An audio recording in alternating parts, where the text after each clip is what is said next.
What's up, sunshine? I'm Coy Wire here with your news for this January 7th. Happy hump day to you. One of the things getting me through, all of you. Look at this incredible wall of friends. The artwork, the messages, the notes.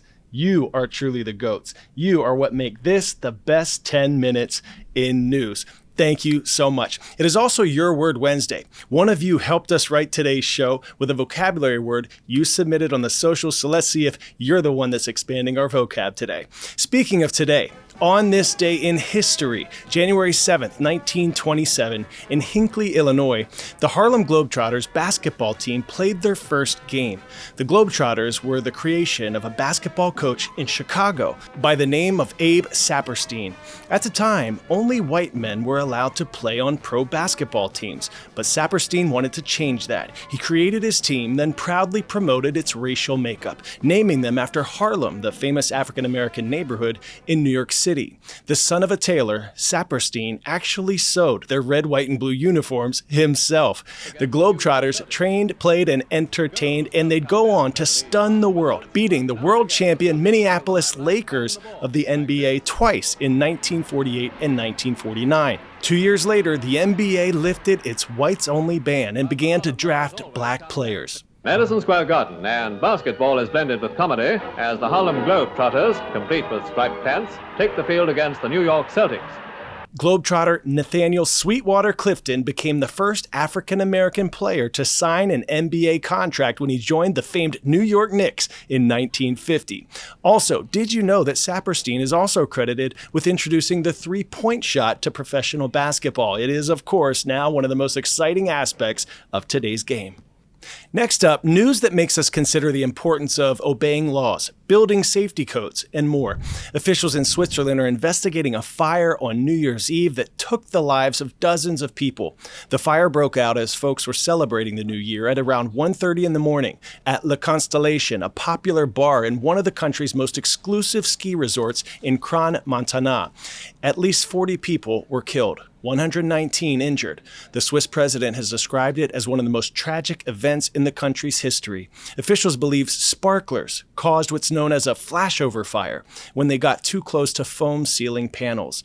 Flash fires occur when hot gases rise to the ceiling and rapidly rising temperatures cause nearly everything in a room to ignite almost simultaneously. Witnesses say the blaze engulfed the bar in a matter of seconds, sending people rushing for the exits.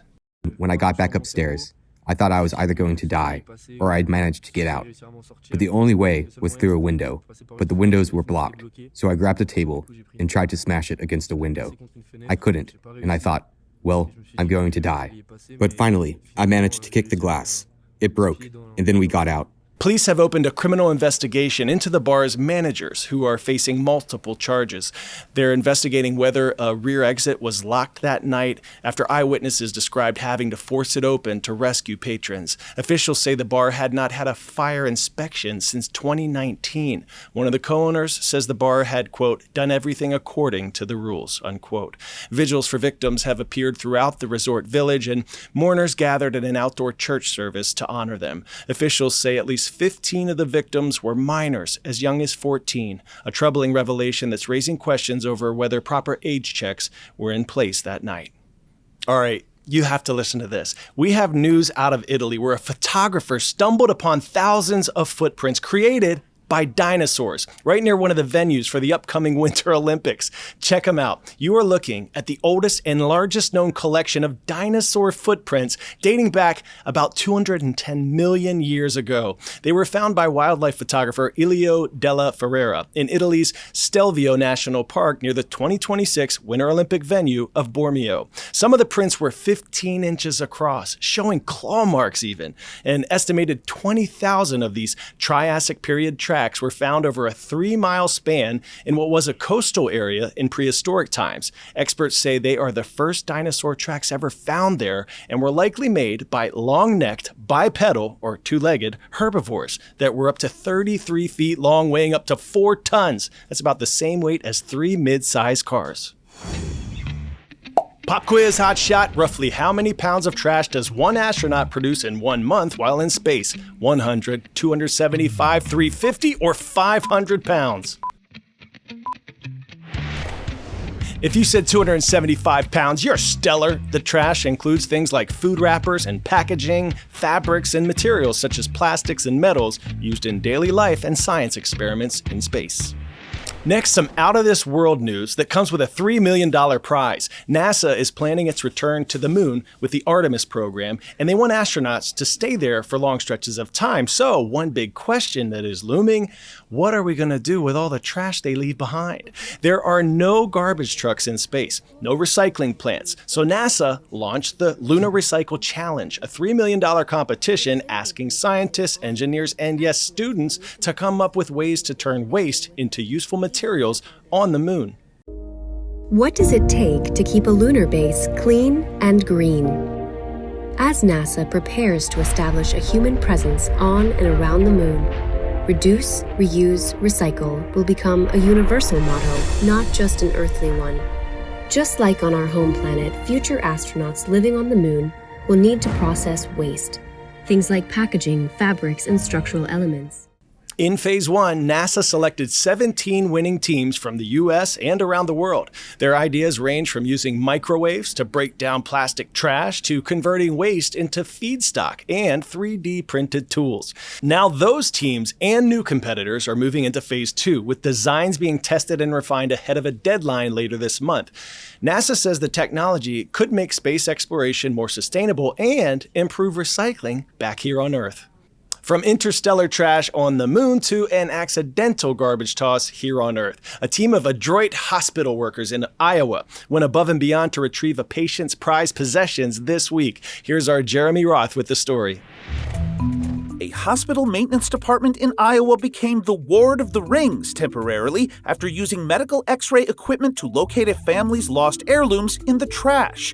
A patient contacted Grundy County Memorial Hospital saying they were fearful they had thrown away a pair of family heirloom rings in the hospital's garbage. The facility's maintenance department sprang into action and into the dumpsters in search of the lost trinkets. When they came up short, an idea to use a mobile X-ray unit came from the hospital's imaging team. The gizmo was wheeled out, and after scanning multiple bags, the rings were spotted, retrieved, and returned to the family. The hospital shared images and the story on Facebook, saying moments like these remind them that care goes beyond medicine. The state of Arkansas has rolled out a new tool aimed at making traffic stops safer for people with autism and people with mental illness. It's called the Blue and Green Envelope Program, an idea designed to prevent confusion in moments that can quickly escalate and potentially turn stressful. The blue envelope is for people with autism. The green is for those with mental illness. The idea is the driver hands the envelope to an officer if they are pulled over, and that allows the officer to consider their approach and their interaction with that driver. Great. We had individuals from all across the state kind of come and testify and talk about some of the experiences they had and how they thought this simple change would help them with their traffic stops with law enforcement. Danny Graham's son has autism, and he says this feels like a layer of new protection for his child when he's on the road. I just think the more education everybody involved has, the better off it'll be. But I think it's just a safety issue for all parties involved. Just another example of how listening to people with differences and trying to have some compassion can make this world a bit of a better place.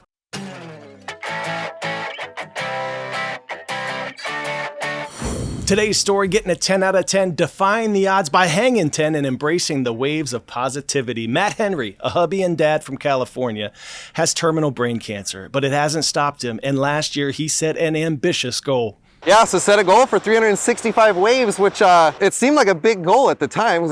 He achieved his goal in October. And now that he and his family are celebrating another year of beating the odds, there's a new goal. And I decided, you know what? If I move the goal one more time, I could get 365 waves 3 times. And I've outlived my prognosis 3 times. So how cool would that be? His wife and 6 kids say his ability to live in the moment has helped the entire family face his diagnosis with optimism and positivity. Well, when you don't know how much time you're going to have left with your dad, it was just such a blessing to be able to hang out with him. And like, I got to ride a lot of the waves with him. One great quote from Mr. Henry: staying positive is a huge weapon against any adversity. Rise up. Thank you to Mr. Fizel at Foley Middle School in Berea, Kentucky, for submitting our Your Word Wednesday winner. Adroit, an adjective meaning clever or skillful using the hands or mind. Thank you for boosting our vocab today. Our shout outs today go to Miss Brown and friends at St. Mary's Catholic School in Sycamore, Illinois. Thank you for subscribing to our YouTube channel. And I will be staying warm this winter. Thank you very much, Miss Isa. Thanks to Mrs. Thompson and team at Lincoln Middle School in Hawthorne, New Jersey. Brianna, you have some serious skills, girl. Thank you so much. Go out, spread some smiles and warmth today. You are more powerful than you know. I'm Coy Wire, and we are CNN 10.